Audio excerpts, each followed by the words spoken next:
You got this, Dan. You trained so many machine learning models before.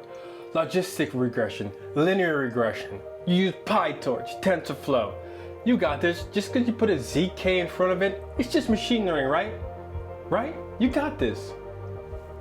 Oh, you weren't supposed to see this. Hello everyone and welcome back to Builder's Journal, ZKML and Giza edition.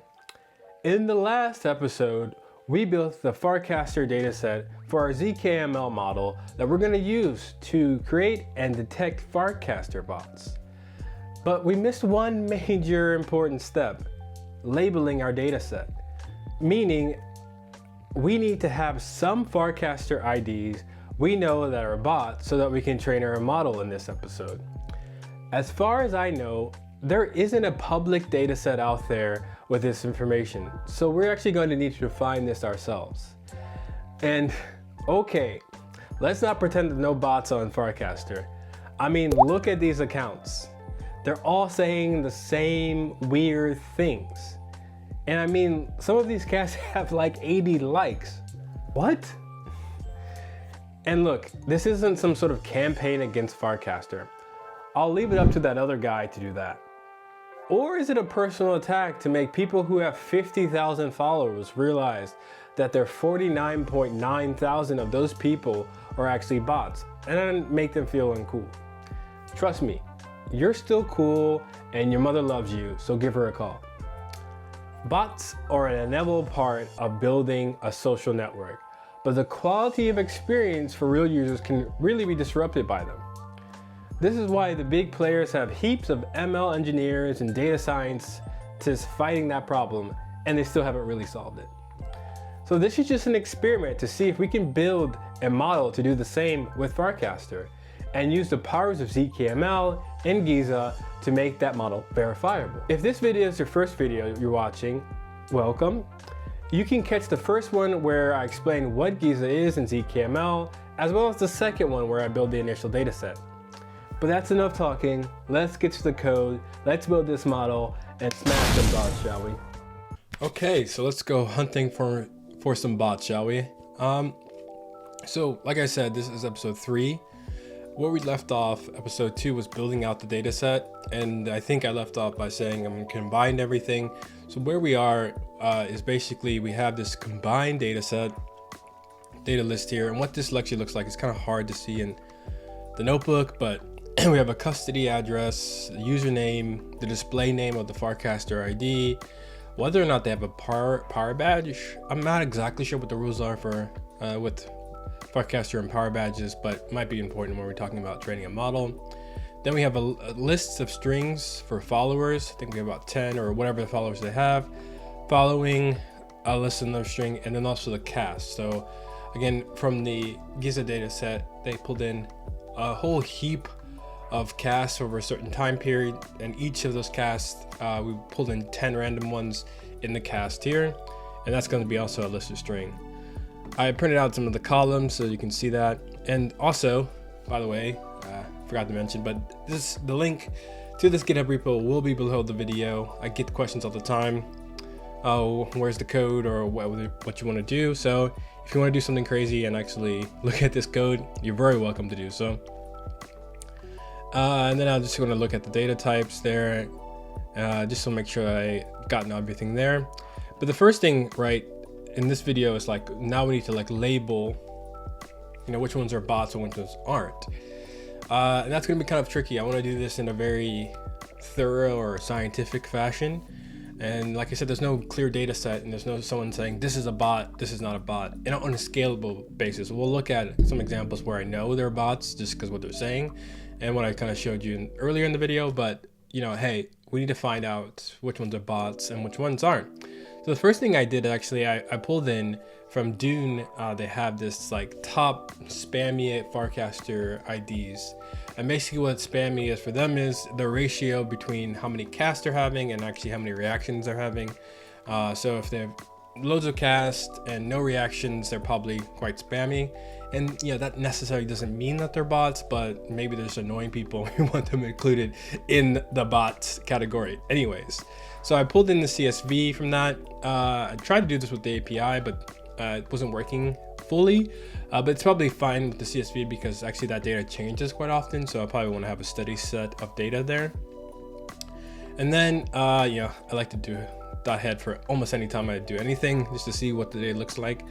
So you'll get the username, which is actually a direct link, the total cast, and the reaction ratio.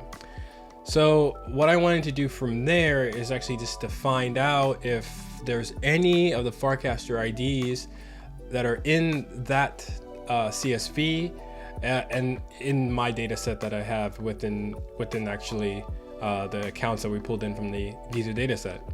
So looked at that, basically looking at this filter here, which is deciding if with the columns Farcaster ID, if they're in there, we're gonna label them as the bot, and that's pulled in about 22 Farcaster IDs, which isn't a lot, right? Now we only have 22 bots, so I definitely need to start looking at a lot more opportunities to find bots, right?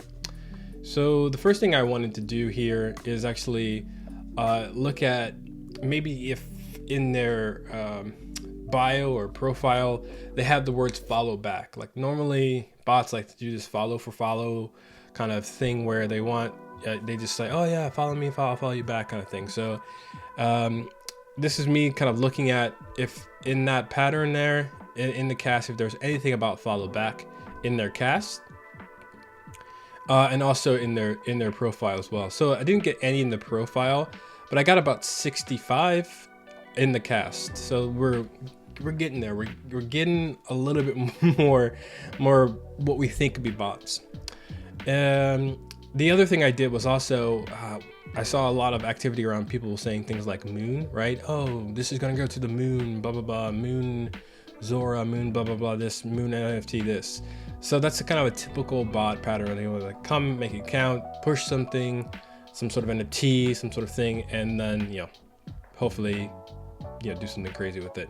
So with that, I filter out for moon, for anything that just refers moon. So again, maybe I'm pulling in some people who are astronaut accounts or something and like talking about the moon, but that pulled in about 206. So again, this is looking pretty good. And then I wanted to see kind of like what percentage am I getting at here in terms of how many are spam and how many aren't. So now it's at like 11%, which still isn't a lot in terms of doing proper data science or proper machine learning on this. So again, I started looking back. Now I wanted to even try to find out maybe if they have this like follow back or follow for follow or F for F, just getting a little bit more of those accounts and labeling those as well.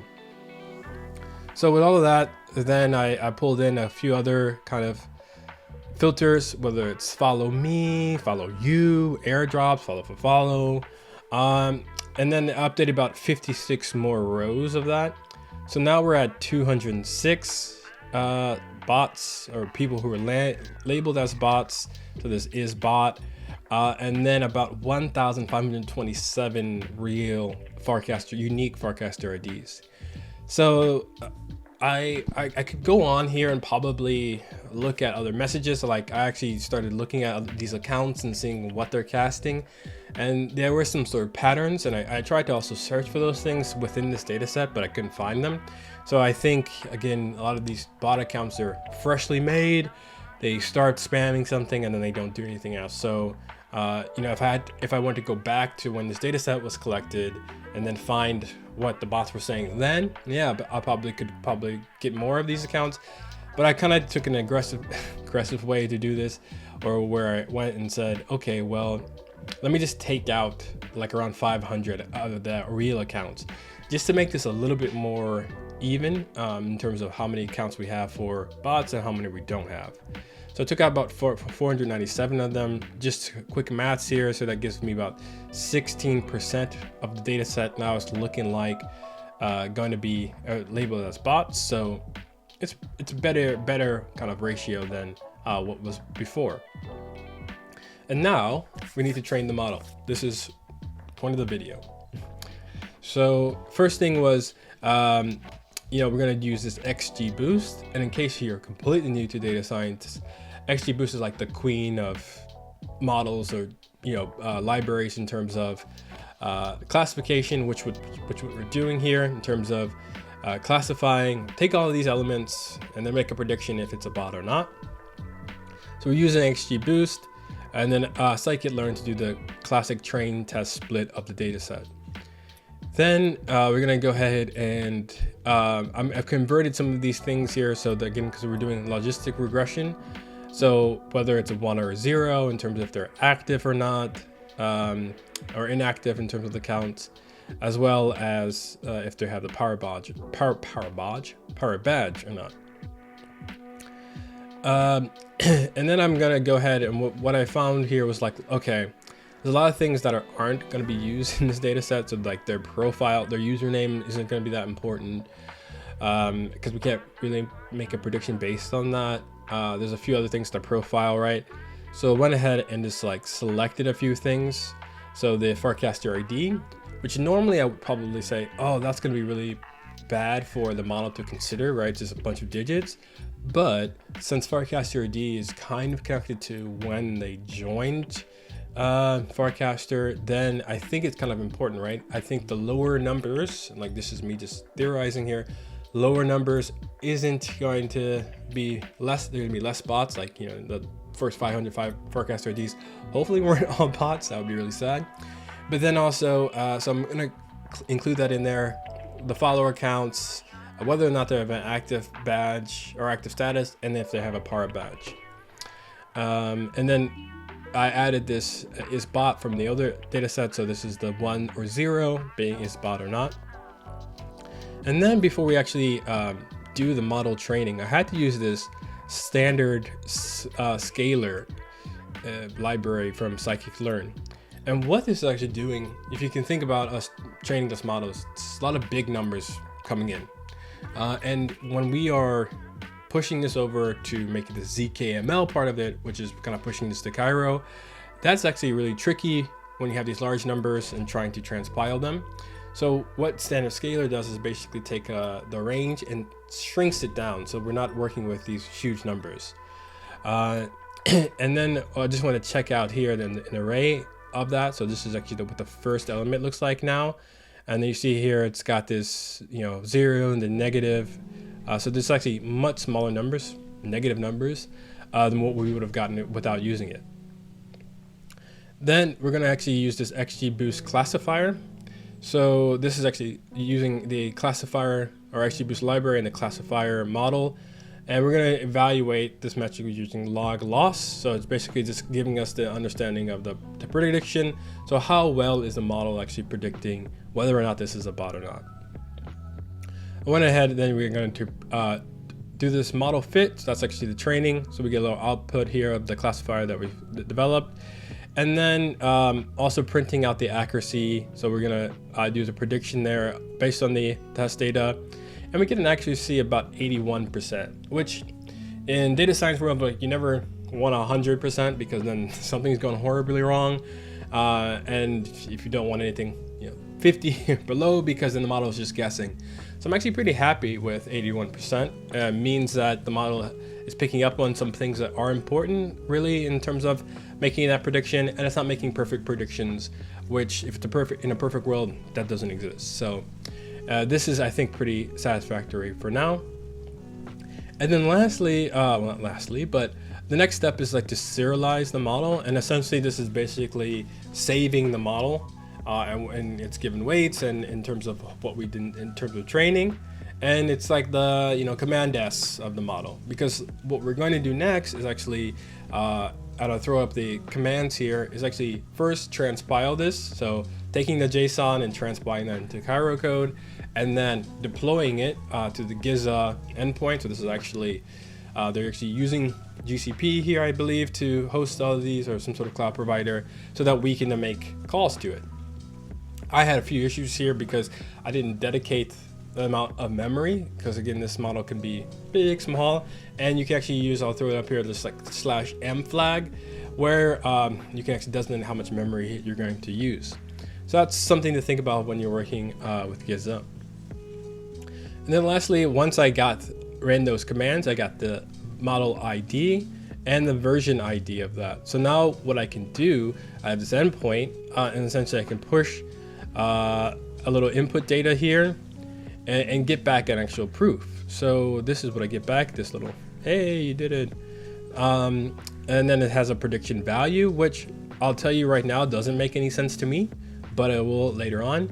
And then this proof ID, which is the actual proof that's been generated based on both the input and the model that I've already serialized. Now, to make this prediction value make sense, specifically since I'm using the XGBoost model, I actually have to do some other kind of mathy things, so careful if you don't like math. But basically this is taking the final score, what's getting in there, and actually making this computing the probability. So I take the prediction result that I got back from the predict, which is this 3.10638, and then I'm converting that to the probability. So doing some post-processing here, and actually get this 85. So this is like 85% probability that the Farcaster ID that I presented is a bot, which again is a pretty good confidence level, and also not too confident, and maybe really useful later on. Since this is the ZKML part, what we can actually do is then get the proof that was generated. So we can use this endpoints get proof command, and I can get the proof, and what the proof looks like is not that useful unless you're a computer. But that's, again, you can take that, put it in your pocket, go somewhere else with that. But you can also then, verify that proof once you get the proof ID. So I can go in, use Giza verified proof ID, and in this case, this is 1221. And then I'll get that it's one, it does the verification, and that it's true. So this is proving that the computation was done correctly, which again is the core of ZKML, is that we want to get verifiable computation and predictions. And then if I want to go ahead and see if I use another proof that's not available, I can throw in that proof 1224, and I get back that it's not true, not available, as not been verified proof. So that is training a ZKML XGBoost model with Giza. We're doing this with Farcaster ID data, again, ultimately to smash the bots. This isn't usable for users, right? So maybe in the next video, what we're gonna do is probably build some sort of front end where you can type in a Farcaster ID and get a prediction, or at least make this usable for other people. And I'll see you in the next one.